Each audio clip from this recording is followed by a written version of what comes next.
আসসালামু আলাইকুম। ভূমি সেবা নওগাঁ পেজ থেকে আপনাদের সকলকে জানাচ্ছি আন্তরিক শুভেচ্ছা এবং অভিনন্দন। ধরেন আপনি একটা জমি কিনলেন এবং জমি কেনার পর আপনার নামে দলিলও তৈরি হয়ে গেছে। দলিল তৈরি হয়ে গেলে কি আপনি সম্পত্তির মালিক হয়ে যান? বাংলাদেশের আইনে বলছে আপনি এখন পর্যন্ত সম্পত্তির মালিক হননি। তার কারণ হচ্ছে সরকারের আইনে সম্পত্তির মালিক হতে গেলে অবশ্যই আপনার নামে নামজারি করাটা খুব প্রয়োজন। আজকের এই ভিডিওতে আমরা নামজারি বিষয় নিয়ে একটু আলোচনা করার চেষ্টা করব। প্রথমে একটু জানার চেষ্টা করি নামজারিটা কি।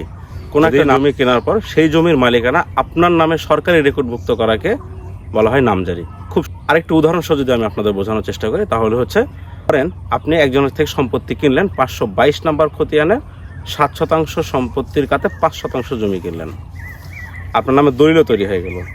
কিন্তু যতক্ষণ পর্যন্ত আপনি নামজারি করছেন না ততক্ষণ পর্যন্ত ওই সম্পত্তিটা আগের খতিয়ানে বলবৎ থাকবে। যখন আপনি নামজারি করে ফেলবেন তখন সরকার ওই খতিয়ান থেকে সম্পত্তি কর্তন করে আপনার নামে একটা নতুন খতিয়ান তৈরি করবে। এই যে নতুন একটা খতিয়ান আপনার নামে তৈরি হলো, এই নতুন খতিয়ান তৈরি করার প্রক্রিয়াটাকে বলা হয় নামজারি। যদি আপনি সম্পত্তি কিনলেন তাহলে সাব রেজিস্ট্রি অফিস থেকে আপনার দলিল তৈরি হবে, কিন্তু সরকারি রেকর্ডে আপনার যখন নামজারি হবে তখন হচ্ছে গিয়ে ওই সম্পত্তিটা আপনার বলে গণ্য হবে বা বিবেচিত হবে।